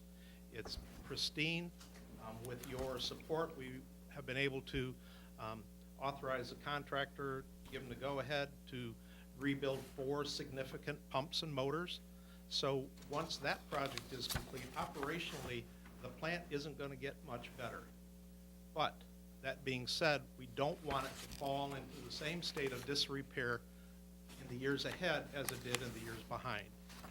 So like the various other strategies that we've implemented, this master plan for the water plant makes perfect sense because it provides a reference, a guiding document for the next 40 years for that plant as it moves forward and produces water and produces revenue for the use of the residents of North Chicago. It gives us a guideline to follow, much as the same policies and procedures that Danielle spoke of with financial management. This is the fiscal management, or the physical management of the single largest asset that the city has. This is money well spent if you do this, and I highly recommend your consideration of it. Jeff, you have something to do?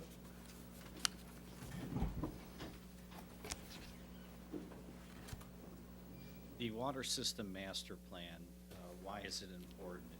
As Ed was trying to lay out, basically, it's going to, we go in and we examine the plant in its entirety. And not only can we evaluate everything so you can have a life cycle, you can identify for the next 10 years, have a capital improvement plan of items that you need to address. What's also important is that not only do we look at the actual water treatment plant, we also look at the distribution system as well. So we go out and we look at the distribution system. We identify your strengths, your weaknesses, where in the system that you don't have enough pressure, what needs to be done, and so forth, where you have a history of breaks. We've been slowly picking forward and picking off things like identifying this current year's water main replacement contract. All we have is a simple map where we're putting X's on where all the water main breaks are. That's not really the best way to move forward and to identify, okay, well, that's great, we're fixing the water main, but that's reactive. We're trying to become proactive, to be able to identify, okay, we know that in year 5 from now, we have to turn around and upgrade the sand filters at 4, 5, and 6, so you can budget for it. So you actually have a document that you're going to be able to open up and say, oh, this is, in year 2022, we need to do this. Makes budgeting real easy for Ed, makes budgeting real easy for you as well. It's very transparent. It'll help cut down on a lot of big-ticket items showing up out of the middle of nowhere. Again, it's about trying to be proactive about planning in the future. It also, the master plan, we also not only look at the plan and the distribution system, we also look at your comprehensive plan and what your goals and objectives are, such as selling water to the Navy. We identify that, we look through the comprehensive plan at different businesses that can potentially come in. What do we have to do to serve them so that as we're planning and moving forward in these upcoming years, it's not a shocker that, oh, you know, we got to provide water to them and it's going to cost us $10 million. No, we've taken that into account and planned for that and set it up as we move forward with your system. So it's not a shocker. Businesses love that. Oh, you've already planned for us to come here? Oh, you already have enough capacity for us? It's a win-win. That's what this type of a document is. Are there any questions? Alderman January? Thank you, Chairman. In this plan, do you have in there about the 3 lines that go out into Lake Michigan? I know one's for one's inlet, one's out. Right, so we have 2 intake lines. One is a short, near shore line that we don't use. It's not officially abandoned. Our only active intake line is the one that's about 6,500 feet out into the lake. Okay. So that shorter one is the one that was imploded, that's not been used? The shorter one is still out there, but we have not actively used it. The valves have not been exercised. It's simply on paper. Okay, but the reason that we haven't used it is why? Because the water quality is far greater further out. Okay. It's in it's in deeper water. Right. Okay. And it's also colder, and that's where they have the lights. Okay, last I knew, one of the lines was imploded, so that must be the one. No. No, not far. When's the last time you've been down there to check it? I was down there today. You were down in the water, In the water. scuba diving and No, going there? No. Okay. No, we I don't. didn't think so. Oh, no, we don't. It's a little chilly out there right now. Actually, the wind was howling. It was a great day for surfing. We spend amount of money every year to inspect the main intake line. We don't spend any money on the mothball or the secondary line. It's out there if we need it. We know if we need to use it, we have to spend some money on it. But we don't anticipate, based upon the condition and the location of the long line or the deeper line or the farther out line, the primary line, to really ever have to put that secondary line back into service. And that secondary, I'm sorry, how far out is it? Oh, I want to say it's like 2,000 feet out. The main line's over a mile out. It's about like 5,800 feet, 6,000 feet out. It's over 6,000, yeah. So the initial line was not quite a half mile out. Okay. And then my other question was about the study that we were having done with the electronics to locate the different You're correct. Dearborn Company's. lines and piping and where things are laid out over there in the, That's ongoing. it's still ongoing? It's still ongoing. Because we haven't heard anything, so. We anticipate Dearborn getting their final results back. They've actually been down this past few weeks, all the snow melted off. They're finishing up down at the plant, and then they're gonna start working out from the plant to the park. Okay. It's well underway. Okay, great. Thank you. Are there any more questions? Okay, thank you. Okay, and the last item is solely Mr. Benson's to present, because it deals with, so much like the two ladies from Eller's were here to talk about financial planning.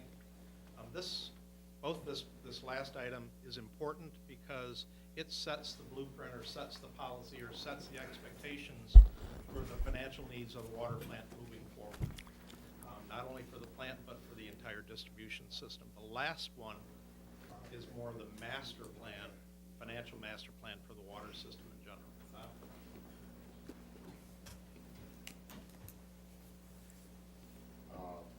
Good evening.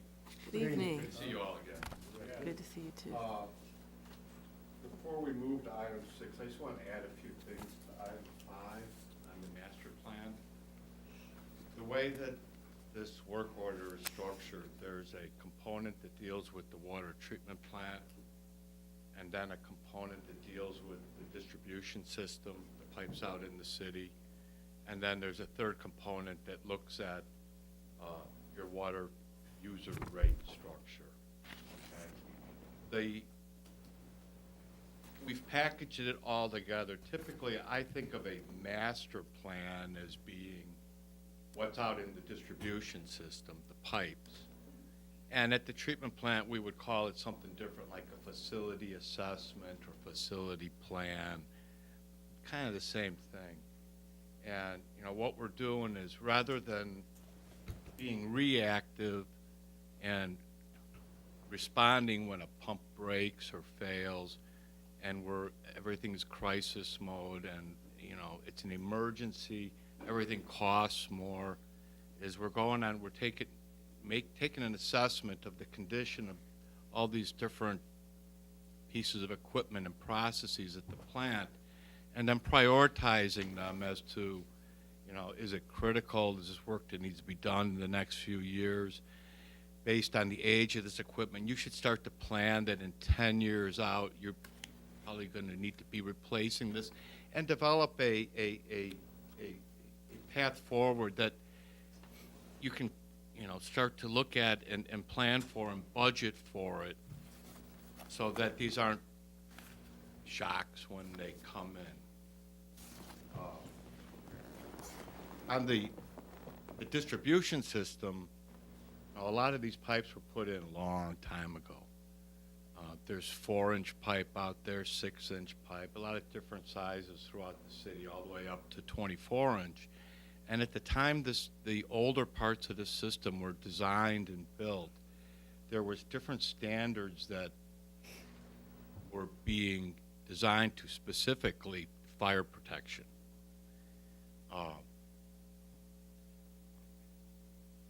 And depending on the land use, you'll have different fire protection needs at different locations within the city. For example, at a school or a hospital, you need a lot more water to fight a fire for a longer period of time than for a single family residence, okay?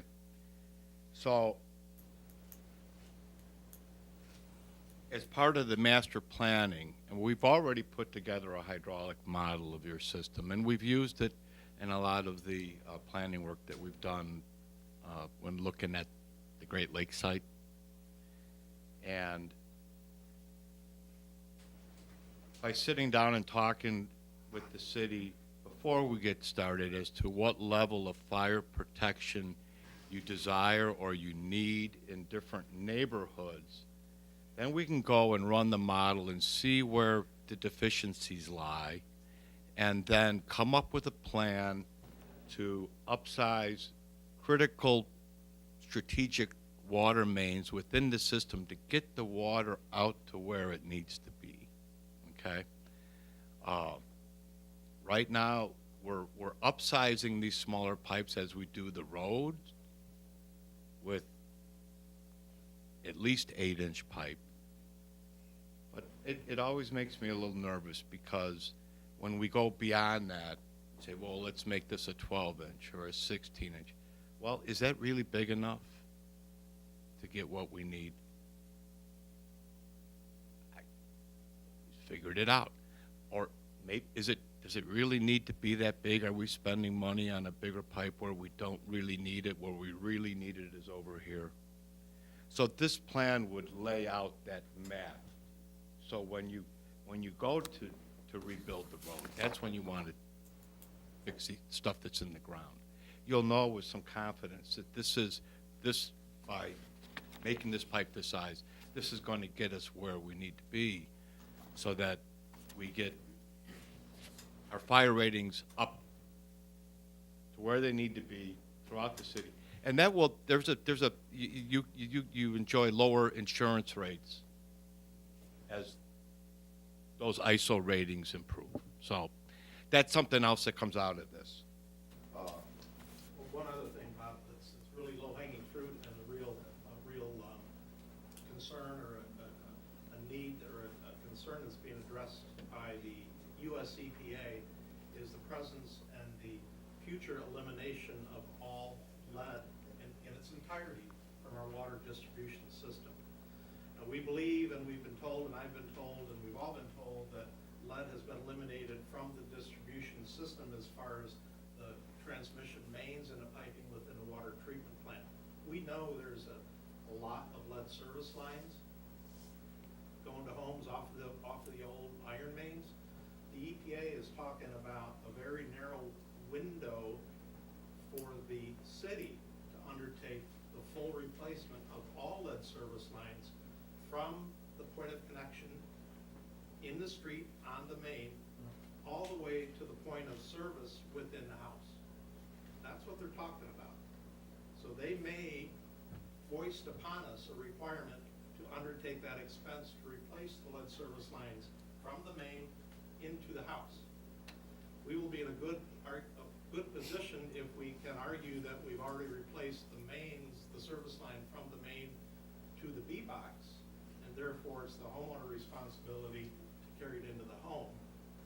That's certainly a much less expense than tearing up a street for that replacement. So as we go through and look at this process, we're looking at things that have yet to be implemented, if you will, but but offer some high risk and high cost to us if we don't identify it and at least understand it better. So this will help in that process.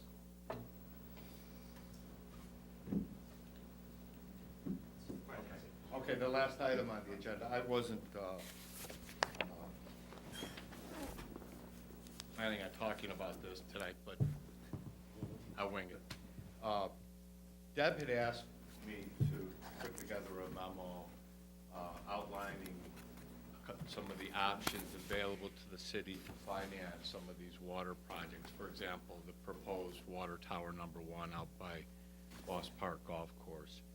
And for these type of projects, what is done in the vast majority of cases with our clients is they get loans from the EPA through a revolving fund that they have at the state level that is funded by the federal government. And in the old days, before interest rates dropped so low, what you could get is you get loans at 50% of the market rate through this program. So it was it was friendly to public works projects. Can't really go to half a zero, or as the rates have dropped. But currently, the interest rate on an EPA loan is 1.74%. Okay. And so I had put together some comparisons for Deb of what the savings would be if we went with this loan versus going out and selling revenue bonds, or I don't think you would pay through it through GO debt, but I caught a little bit of what you were talking about this earlier in the meeting, and you were looking at reissuing these bonds at was it 3 point something, or 3.5 or something? Yeah, 3.5. Yeah. Okay, this was based at 4.3 is what we put in here. So I don't know if you have a copy of this memo, but on page 2, this is just looking at the water tower. And assuming it was a $6 million job, the difference, the additional interest expense in going through the bond market versus going through the EPA and getting the loan, about $2 million in interest charges over a 20-year period. So, to me, if you're trying to make a decision of how to finance a project like that, it's kind of a no-brainer from a financial standpoint. Now, the one thing about the loan is there's some paperwork involved in getting it, and it takes time. It's about I would say at minimum a 6-month process to get it through the EPA to the point where you're ready to go out to bids, okay? And there's some additional administrative expenses. I would guess that they're probably, the additional administrative expenses and paperwork that goes with it is probably worth about $30,000, okay? But the potential savings is a couple million. So, again, it's,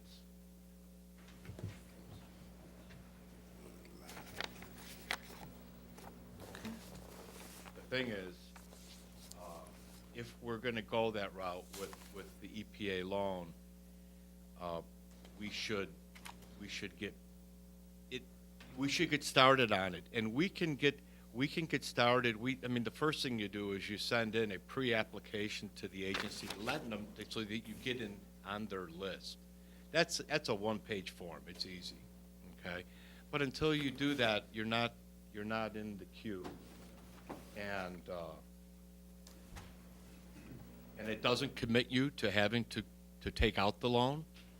You can back out, or the project can never move forward, or you can decide to go some other direction. It doesn't commit you in any way to anything, but it is the funding vehicle that I would probably say 95% of the public works projects in water and wastewater are funded with when you get into projects of this magnitude.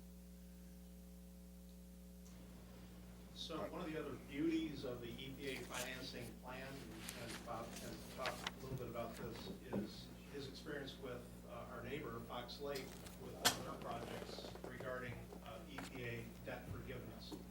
So Fox Lake has built a number of water towers over the past years, and they've utilized the EPA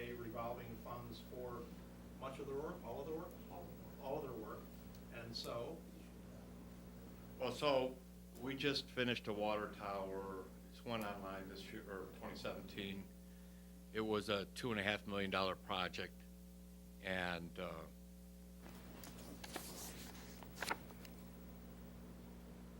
2 or 3 months into construction, we got a phone call from the EPA saying they were going to forgive $750,000 of the principal on the loan. In other words, it's like getting a grant, but they don't give grants, so they call it, they're going to forgive the principal. Okay, it's the same thing. Now, it's a program that began with the American Reinvestment and Recovery Act under President Obama, the Stimulus Act. I mean, it goes by a lot of different names. But at that time, there was a good chunk of that money was handed out in the form of principal forgiveness.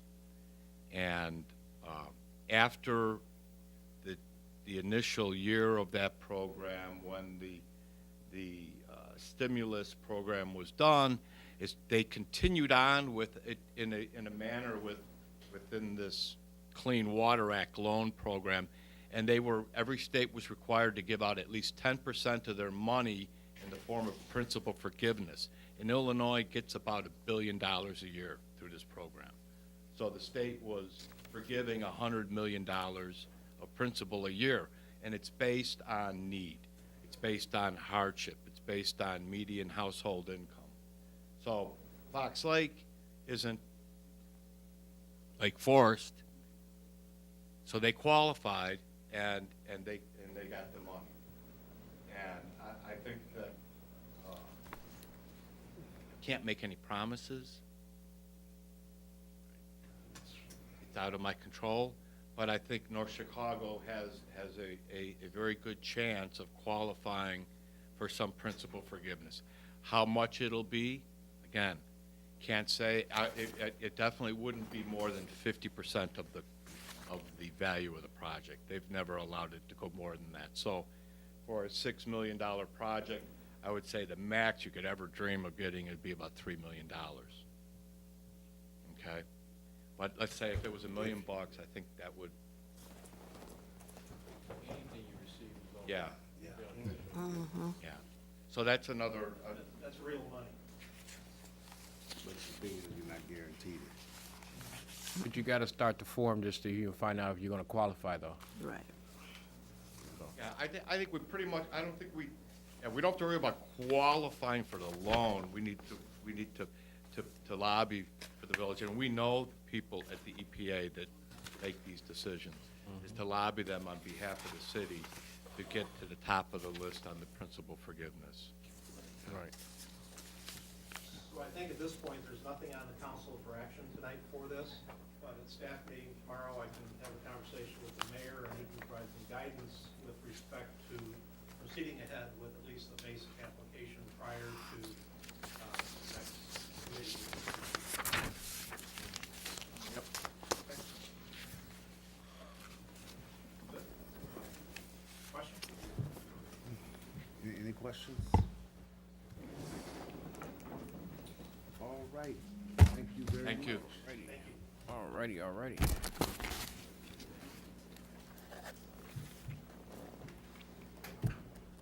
At this time, I'd like to close the Public Works Committee meeting. So move. Second. Moved by Alderman Allen, second by Alderman Mayfield. Roll call? Alderman Fisher. Alderman Mayfield. Aye. Alderman Evans. Aye. Alderman Allen. Aye. Alderman Markham. Alderman Runnels. Aye. Alderman January. Okay, I'd like to open up our committee of the whole. Could I have a roll call?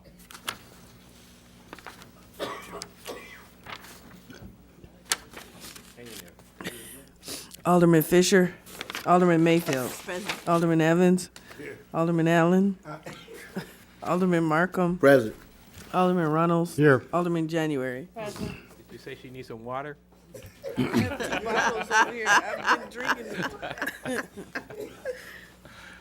All right, I have a one-item agenda, and that is the appointment of Eva L. Baldwin to the Citizens Advisory Committee, and that is supposed to be for the Police Department. In your packet that show a small bio. She was brought. She came to North Chicago in 1985, and then worked for Great Lakes Hospital. She worked also for the College of Lake County. She is presently working at the Foss Park Golf Course. She also works extensively at her church, Trinity AME Church in Waukegan.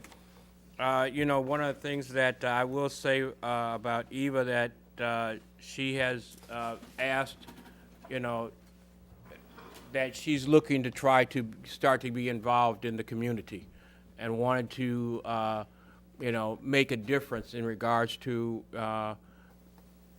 not just living here, but also being involved. And, you know, I think that's something that is a quality you always look for.